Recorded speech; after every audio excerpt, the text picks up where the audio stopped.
Thank you very much, and thank you for inviting me again. We spoke just a moment ago about moving mountains, and I must say that it resembles a little bit moving mountains when you speak about the Israeli-Palestinian peace. I will be the spoiler of my own short lecture by saying yes to the question. It is possible to make peace between Palestinians and Israelis, among other reasons because they are both people. This is a secret, but they are both peoples, and they are right and they are wrong, and they are very worried, and they feel victims. But eventually, most of them understand, in normal situations, not right now, now it is too hot, that if you go for the zero-sum game, you will always lose, whether you are the zero or the sum. And when you go for the win-win, you give up on something which seems at the moment very dear, and eventually you understand that you can resolve the problem or give up on it without feeling that you lost the world.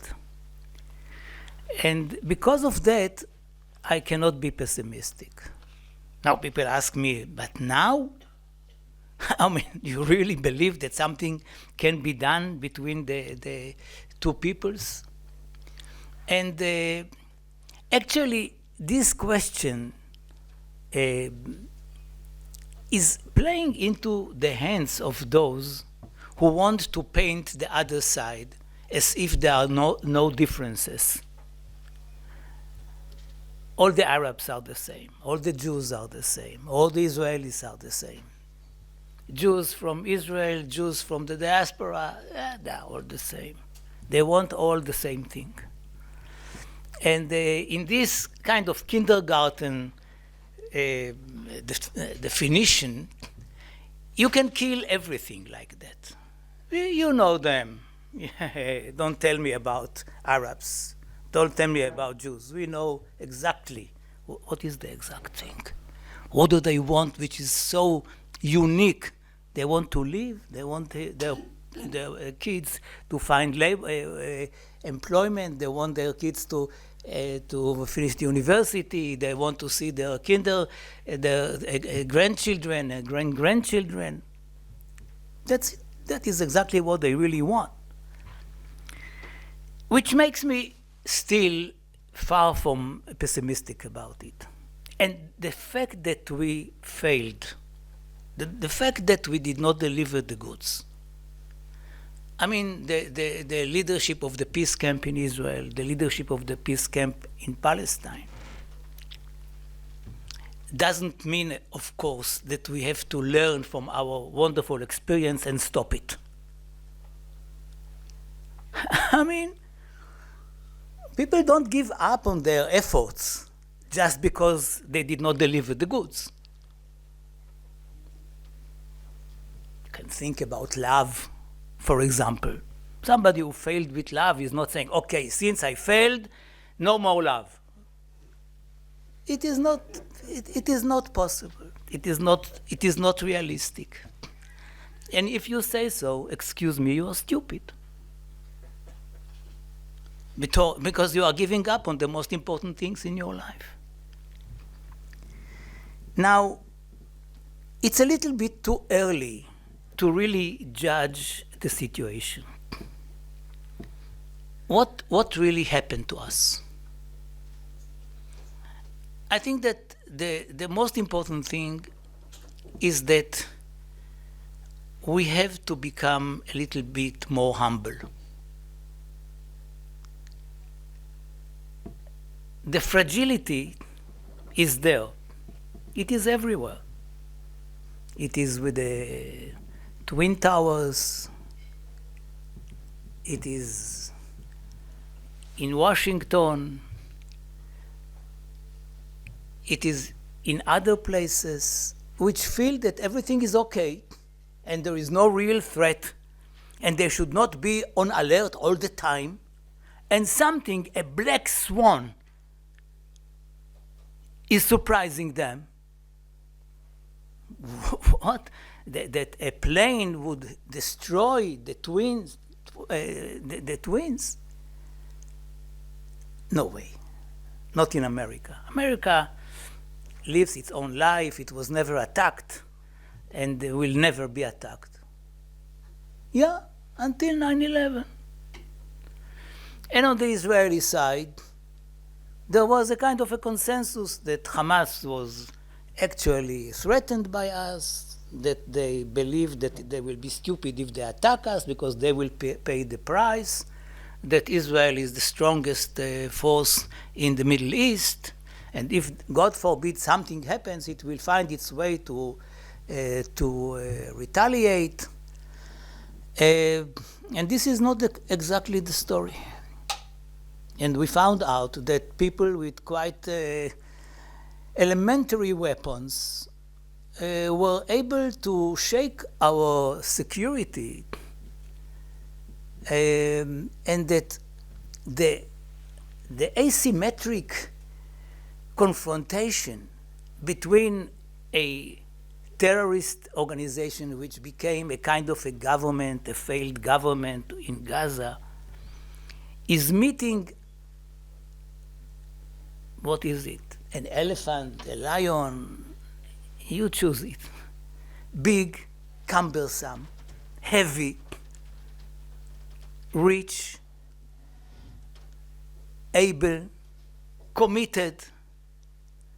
And this confrontation, this meeting is horrible because the elephant doesn't know how to react, how to retaliate in a very minor way, very relative one, exactly in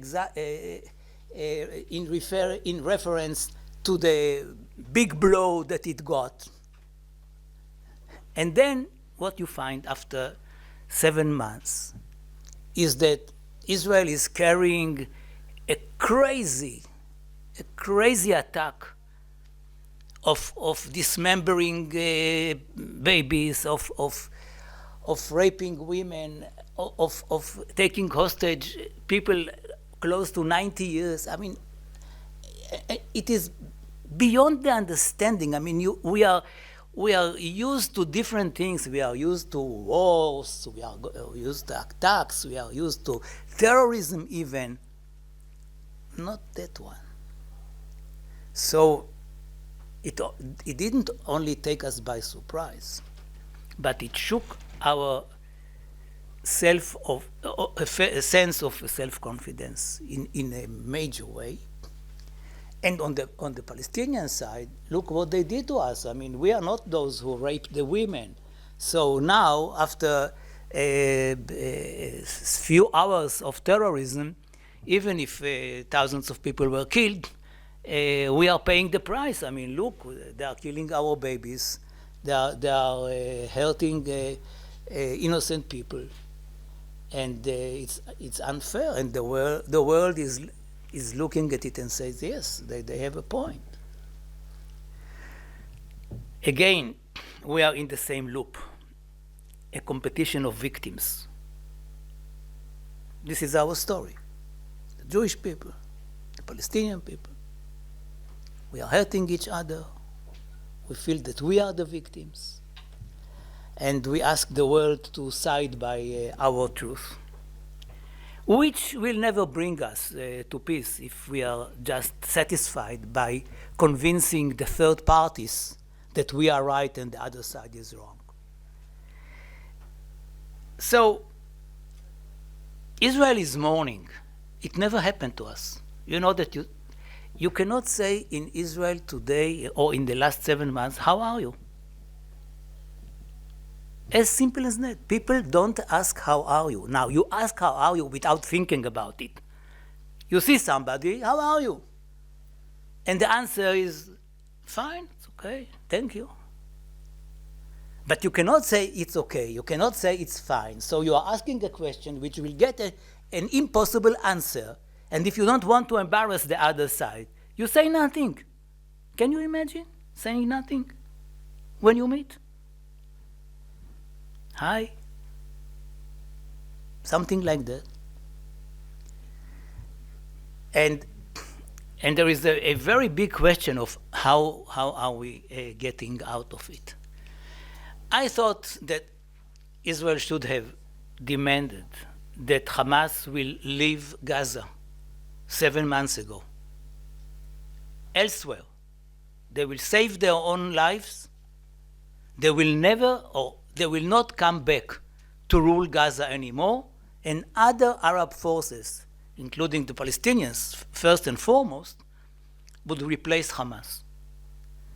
This could have been the best solution, although I'm not sure that Hamas would have accepted this demand. But there was no such a demand at all. And the decision to retaliate, which was so understandable, is something that Israel paid a lot for. A lot. I mean, we got such a wave of anti-Semitism by people who, by definition, are looking at the world in black and white. They are not reading books before they demonstrate, and nobody can demand that they will do something like that. So it is a story of superficiality. And the price, I mean, being a, for example, the issue of the ICC or the Court of Justice. The crazy thing in history is that these were mainly Jews who were behind these ideas of bringing villains to court after the Holocaust. This was you can point exactly at the Jews who did it, who pushed for it. And now we are the ones who are blamed for genocide. And the feeling is that the whole world is against us in an unfair way. Is it true? Sometimes, not always. Sometimes we deserve the criticism of the world. Sometimes the criticism is not based. But the feeling is that we really got something awful in our face, and that we are blamed by the world, that we are the villains and the poor Palestinians are the victims. Now, what does it mean? It means that we have to go back to the negotiation table and to speak seriously, rather than to try to convince each other that we are right and you are wrong, because we will never succeed. And each side will carry its own victimhood, as we did in the last 75 years, maybe. So what happened is that the Palestinian-Israeli solution is back on the agenda. Had I appeared here 8 months ago, not more, 8 months ago, you would say, again, the Palestinians and the Israelis, what about Kashmir? Do they have anything new? Is it possible to solve Kashmir? Is it possible to solve Palestine? Apparently not, and you have on both sides quite problematic leaders. One doesn't want to do anything and is against partitioning the land, another is too old. So maybe we can wait another generation, it's not a problem. And in the meantime, you can speak, tell us what is about Palestine and Israel. This is not the case anymore. This is not the case. People are speaking seriously about a two-state solution, understand that this is the only solution, which is reasonable, and even more so, the leader of the free world, at least for the next 5 months, 7 months, hopefully more, but at least for the rest of the year, is repeating the idea of a two-state solution twice a day at least, which is very important. He may not necessarily impose peace, because I don't think that there was such a precedent, but he may have an impact on the Israeli scene internally and on the Palestinian scene internally. And the Arab pragmatic states are ready to take upon themselves the responsibility of governing Gaza if Hamas is out and if there is a political horizon. In other words, readiness to talk about the two-state solution. And the point is that this is the plurality in Israel and also in Palestine, the support for a two-state solution, but the majority has other ideas. It's not that they don't want anything. Unilateralism, of course, getting rid of the other side and things like that. So the two-state solution is back. It is supported by most of the media in Israel, and the Arab countries are ready to be involved. Now, we have a plan. It is the Biden plan. Biden put it on the agenda a few months ago, leaked it to the New York Times and to the Washington Post, but never presented it officially. And he speaks about 3 stages. Nothing is mind-boggling. I mean, he's speaking about ending the war in Gaza, freeing all the hostages, having a coalition between Israel and the Arab pragmatic states, including Saudi Arabia, and beginning the dialogue between Israel and the PLO on the two-state solution. This is, I mean, it is so obvious, so expected, and still seems like totally imaginary. But I do believe that it is possible to go for something like that.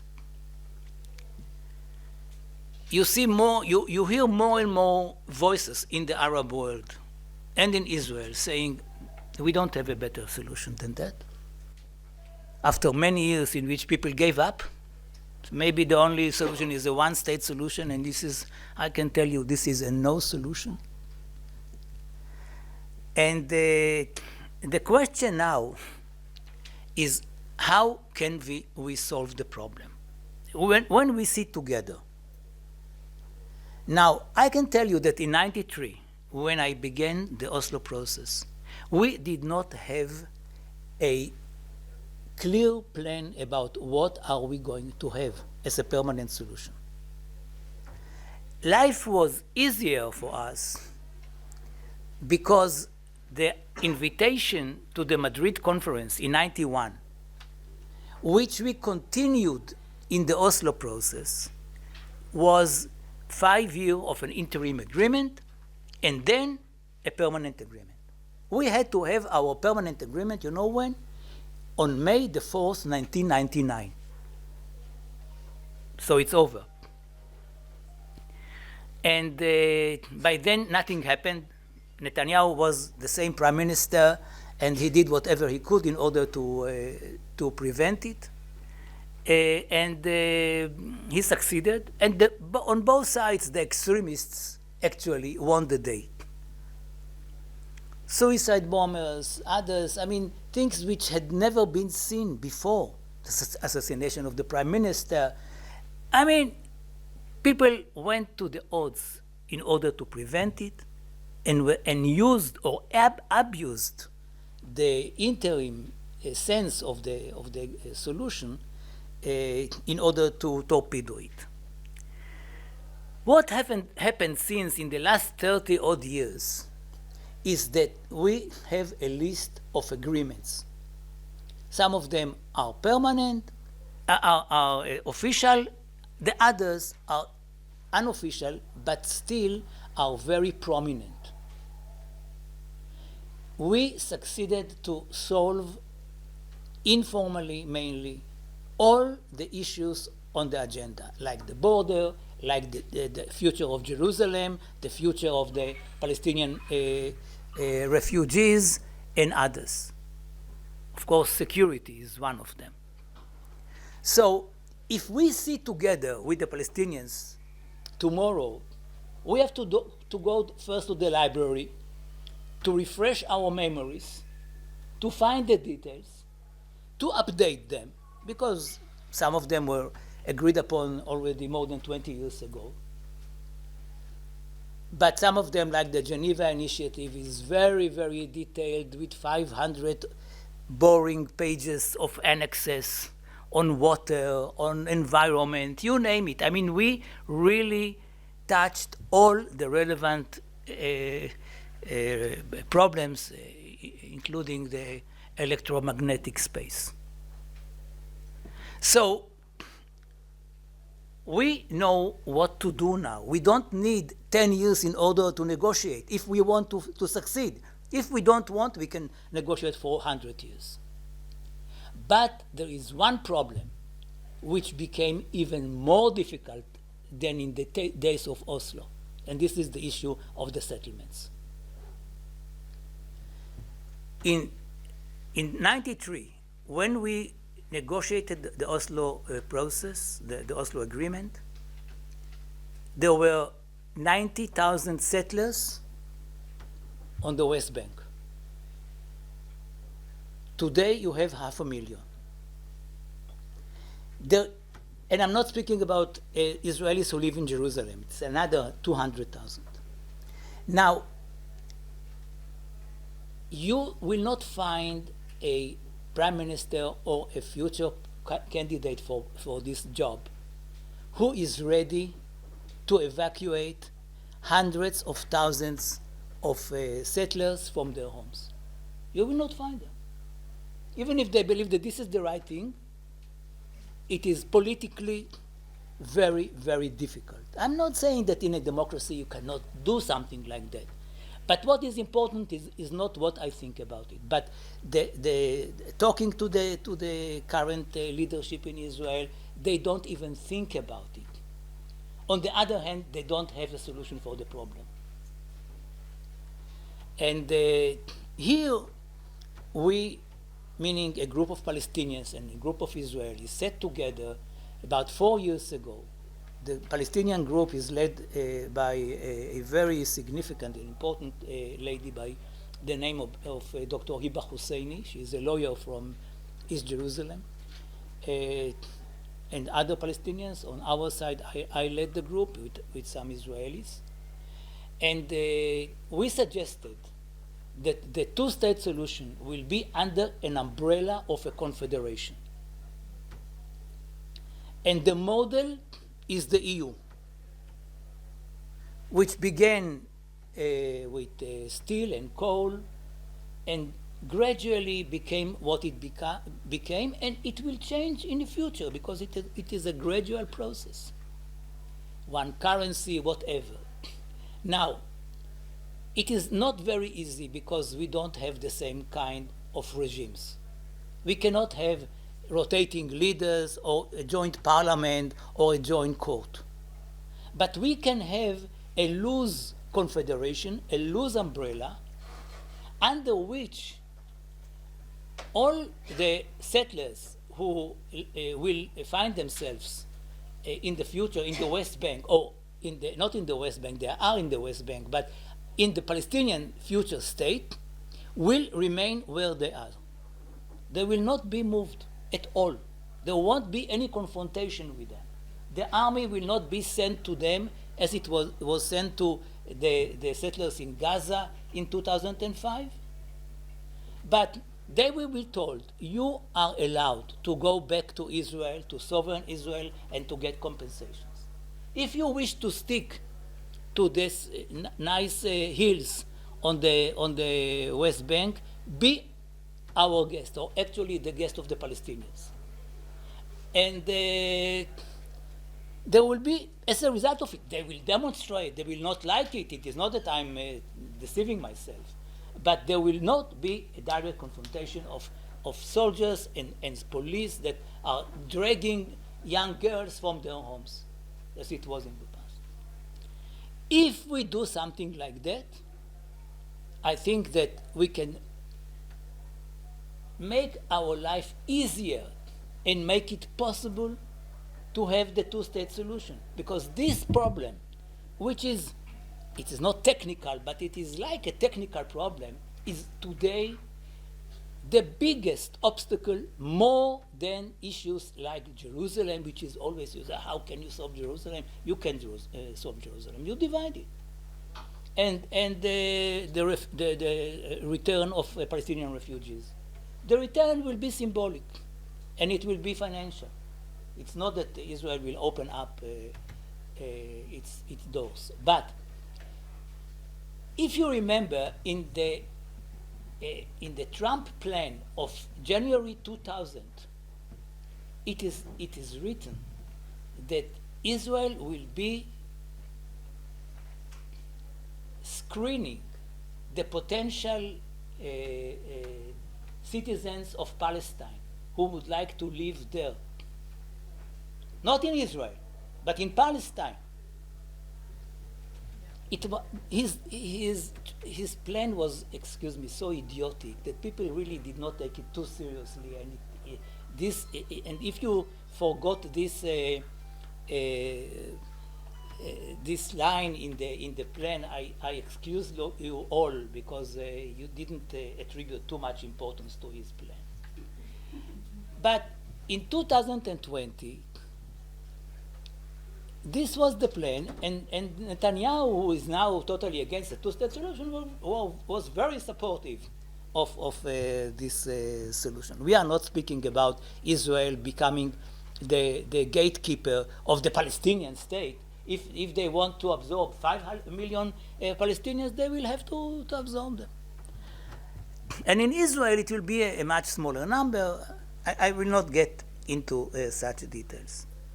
Now, we published a booklet. You can Google it, and the Holy Land Confederation, and find it immediately. But we insisted upon one thing, which was alluded to during this day, and that is the narrative. In my previous efforts, the negotiations that I had with Abu Mazen about a permanent agreement in '95, and many others, I don't get into them. The criticism against me, one of them, was that we solved the 67 problem, but not the problem of 48. Meaning, what was the meaning?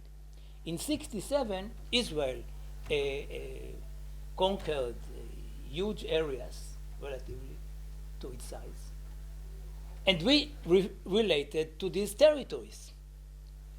But in 67, we were behind the Nakba, in which the Palestinians ran away, not because they didn't want to stay at home, but because they felt that there was no other choice.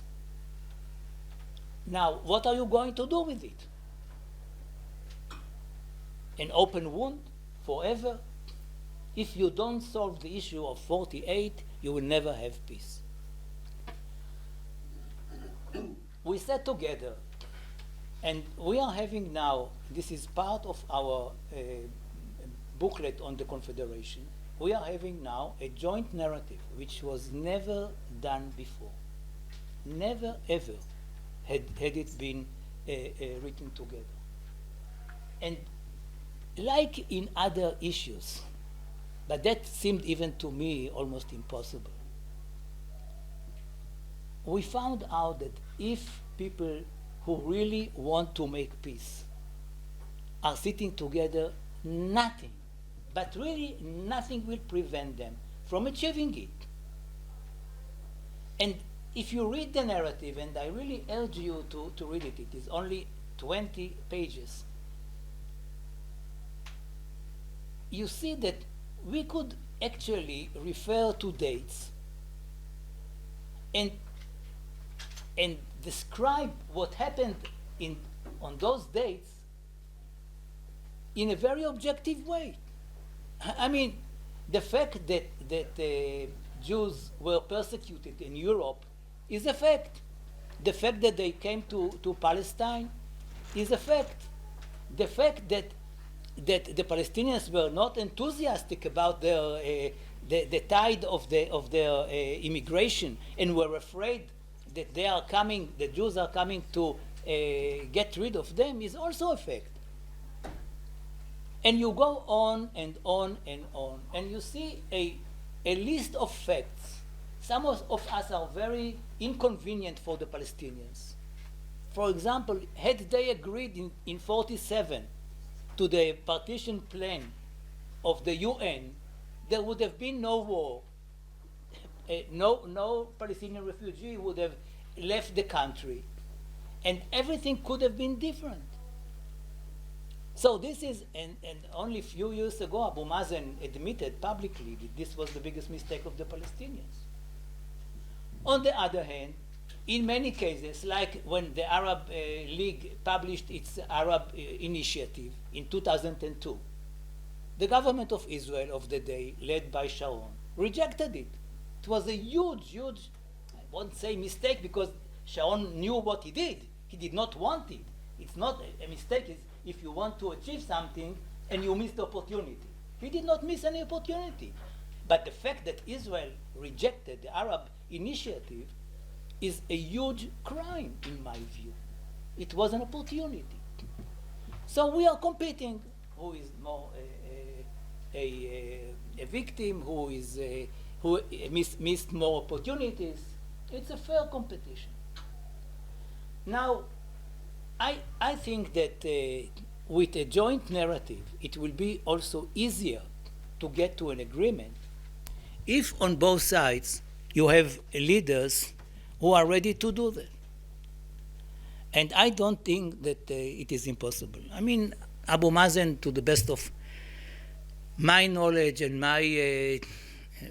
me knowing him for so many years, is committed to peace. It is true. Unlike all of us, he is becoming older. But it is forgivable. He is in his senses. And I believe that if there is a fair opportunity, he may take it. And he is not the last Palestinian who would be ready for the two-state solution.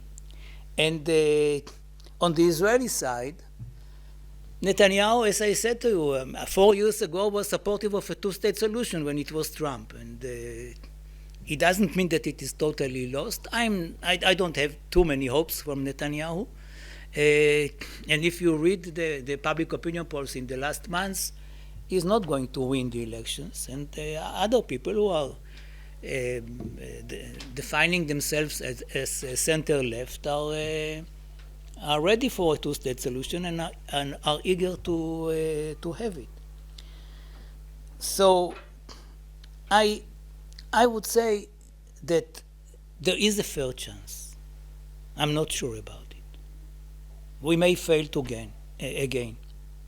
But one thing is, from my humble experience, I can share with you.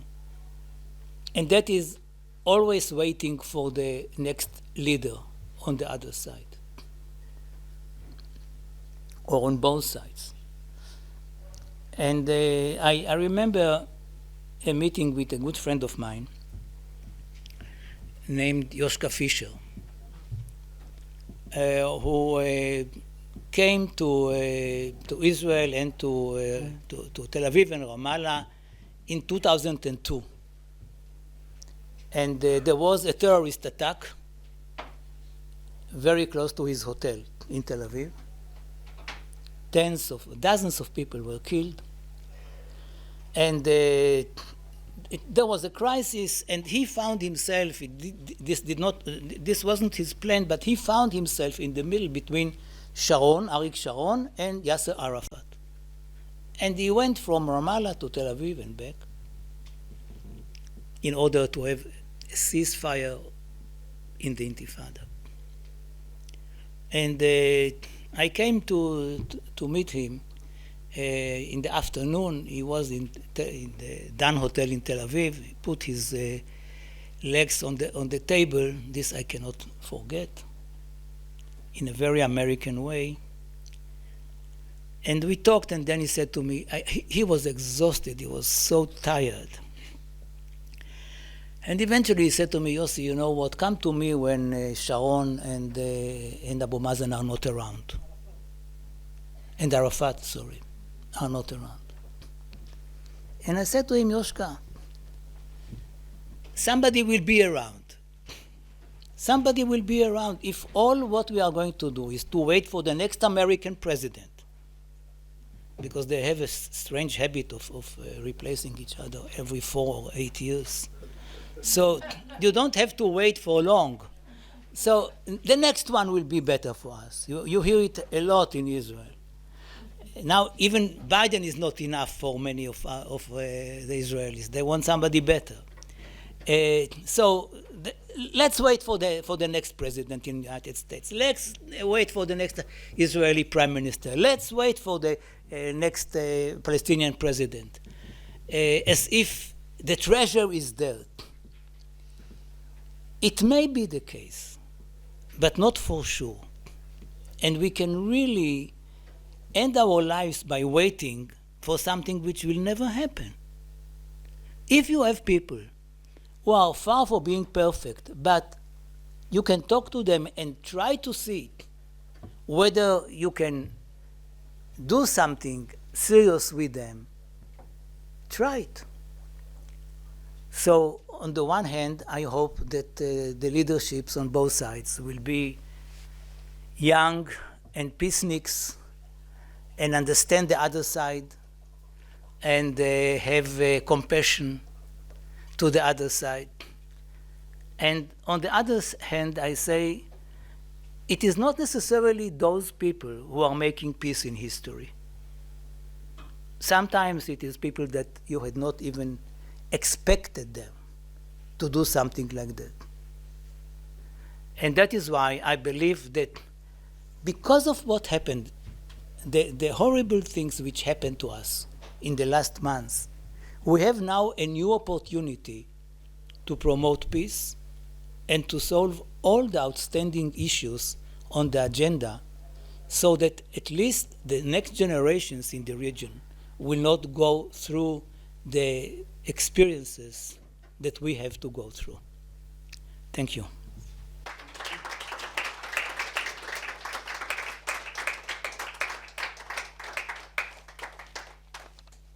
Much. That was much more and far greater than we expected. So definitely, I'm sure you've inspired questions and comments and debates. Please, let's use the special opportunity that we have to learn from each other. Okay? We'll start with Rosie.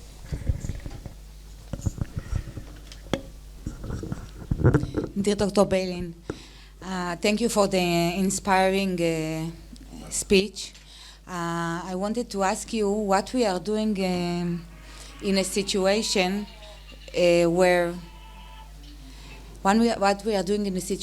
where for example, you spoke about Dr. Hiba, when she has no authority, or the people of Palestine are not accepting her, even not allowed to accept her. And I will expand this question when you are, maybe the other side is not as democratic country, not with the same structure, like Israel, for example, where you can force the people through the government and this, governmental decisions, when they are democratic, on a solution or other. And the PLO or Abu Mazen has no also authority, or he's not popular with the Palestinian people. This is the easy question. The more difficult question is, how do we remove really Hamas? And not only Hamas, if we speak about the extreme ideologies that are spread beyond Hamas as well. How can we deal with that? Thank you. Would you like to collect some questions? Or that? As you prefer. There are at least two more. Okay. Would you like to take a few more? Let's go to Yeah. Mr. Lenek, that was first, and then Ambassador Bogier. My name is Mladen Ivanic, and I am coming from Bosnia and Herzegovina, and a lot of similarities, believe me. We were not able to establish a peace without third side. My experience with this conflict is that the third side doesn't exist there. I don't see a strong international neutral presence who can bring all the sides to stay at the table. Is it possible? Is it realistic to expect in the short future, or is it just something which has to be developed by two sides which are now in a conflict, which I believe it's very unrealistic, at least from the current point of view? Thank you. I'm sorry. My name is Katalin Vogyaye. I'm from Hungary, and I was ambassador both at UNESCO and the United Nations, and I've been dealing with this Israeli-Palestinian issue for many decades. First of all, the person I believe, Your Excellency, you mentioned about the criminal court is Benjamin, who really a historic figure. Benjamin Ferenc, just to make clear, this is probably who you mentioned, and we did work together at the United Nations about this very topic, and the whole concept of the federalist solution, which has become more and more popular in academic circles as well, of course has got a lot of resonance positively and negatively in the world, but I'm very happy that I'm meeting you, one of the influential figures of this. I have two questions. First of all, you were saying waiting, meaning I was thinking waiting for Godot, and then something will happen.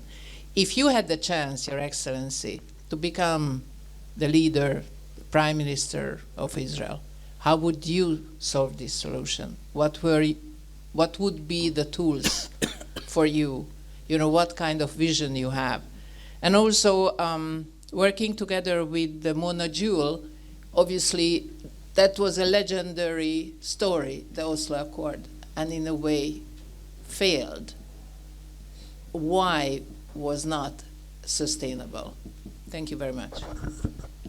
And if your list is not too long of questions, there was one, the colleague says that it'll be short, so, and then we'll keep it back. Once again, I'm Abdulazim Nurbakhsh. I'm the lecturer at Kabul University, Afghanistan. You explain everything, starting since 7 October till now, and also previous agreements in Israeli-Palestinian. And since 7 October, what's the definition of genocide in this war, in point of view? What's the genocide of definitions? I know the genocide, but what's your idea about the genocide?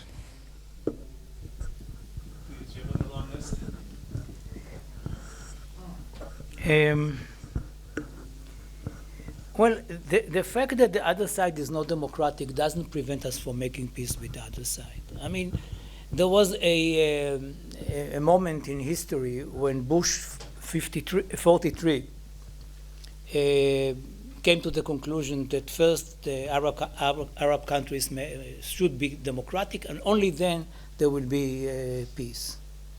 I think that it is too presumptuous. He was wrong. We cannot impose democracy as we cannot impose peace. there is the example of Turkey, of Japan. Sorry, this is the only real example of almost imposing democracy on a authoritarian state. And again, I would like to see negotiations without any kind of preconditions, not on their side, not on our side. Because once you put conditions, like first of all, admit that Israel is a Jewish state. And if you don't admit it, it will be something else, it will be a Chinese one. I mean, there is no, you get nothing by these demands, only unless you really don't want anything. Then you can invent things which are understandable. You first end all animosities and, things like that. But usually, if you really want to make peace, don't put conditions to the other side. Sit together and talk. You can put conditions that there will not be peace. That it will not be peace unless the other side is taking the responsibility for all the militias and the different militant groups on each side. But that is reasonable if it is an agreement. You cannot have an agreement with somebody who says, I'm not in charge on power. But not as a precondition for peace. So we made peace with monarchy, we made peace with an authoritarian neighbor, and they are holding water. The issue of Hamas, I believe that if there is an agreement with Arab countries, and maybe other countries too, with the consent of the Palestinian Authority, and all these forces are ready to put boots on the ground and to manage the Gaza Strip for a short while, 2 years, something like this, they will tell Hamas, you are not playing any role here. You are not playing any role here. And apparently, there are voices in Hamas which are saying, okay, we did what we had to do and we are not going now to govern Gaza, because if Hamas governs Gaza, nobody will enter. If nobody will enter, Gaza will remain destroyed. And if they are patriotic Palestinians, they would like to change Gaza for the better. So it is, yes, the answer to your question is not easy and not obvious, but we need a coalition. Now, we had precedents. By the way, the best one took place in 1990, and that was in Cambodia. And the UN nominated a trusteeship in Cambodia for 18 months with tens of thousands of employees. Security people, bureaucrats, police, headed by a Japanese diplomat who died in the meantime. After 18 months, this guy gave back the keys to the Cambodians, and although the story since then in Cambodia is not a fairy tale, it is a huge success story. 18 months. So something like that is not impossible. But it cannot, it couldn't have happened had the Khmer Rouge remained there. The Khmer Rouges of this world have to disappear, or at least to move aside for a while, hopefully forever. A third party, if both sides want peace, they don't need a third party. We did not tell the Americans until the end of the process anything, almost anything, about Oslo. They just were not in the loop. But we were eager to solve the problem. Rabin was eager, Arafat was eager. So we signed. If you see that the two sides are reluctant and, sometimes come late to the meeting and they are always doing you a favor for participating, these people, then there is a need for a third party who tells them, hey, kids, get up. And that third party is only the Americans. If you remember what Carter did in the negotiations with Egypt, he was relentless. If you remember what Baker did to prepare the Madrid conference in 91, he was relentless. 8 times he moved between the two parties until he invented one of the most wonderful diplomatic inventions that I know about. Israel was afraid that if there is a Madrid conference, it will impose on it the solution, because as you know, the whole world is against us. So what are we going to do? Then he said, okay, the conference will not take any decisions. Any decisions. You will know everything from in advance.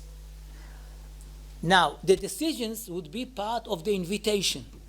You are invited, Your Excellency, to a conference in Madrid, which will agree to negotiate peace between Israel and the Palestinians in a context of the Israeli-Palestinian joint delegation for a year, and then 5 years. After 5 years, there will be a permanent agreement. Okay, so this is the punishment that I have to get? Yes. Okay, this is the invitation, and it works. It worked. And the same for the Palestinians. They were afraid, and the Syrians were afraid. Everybody is afraid. So nobody came afraid to Madrid. They all had the invitation. So you need such a creative, sometimes, especially if the parties are not creative enough. You need a creative guy or lady who will shuttle until something is agreed upon. Had it been up to me, I would have gone immediately on the same day of the inauguration of my government to Ramallah, sit together with my old friend Abu Mazen and agree with him what should be done. And I'll tell you something about Abu Mazen. I can tell you more than something, but I will only tell you something about him. He is old, he is not healthy, he is not strong, he is not popular. Unlike all the other leaders in the Middle East, who are very popular or elected democratically and so on. But he has one advantage that only he has. He is one of the founding fathers of the Fatah. And his power or authority, I would say, comes from the fact that he was there when Fatah was established. And if he, I don't know about the implementation of the agreement, but if he signs an agreement, it will not only be accepted and honored and respected by the world at large, by the Arab world, but even by the Palestinians. This is an advantage that nobody else has there, and it says something. Now, and I believe that sitting with him and finishing the work with him would be conducive to an agreement eventually. Why Oslo failed? Because we did not, I would say two things. First, we did not take enough into account the lunatics on both sides, which were ready to actually die for their cause.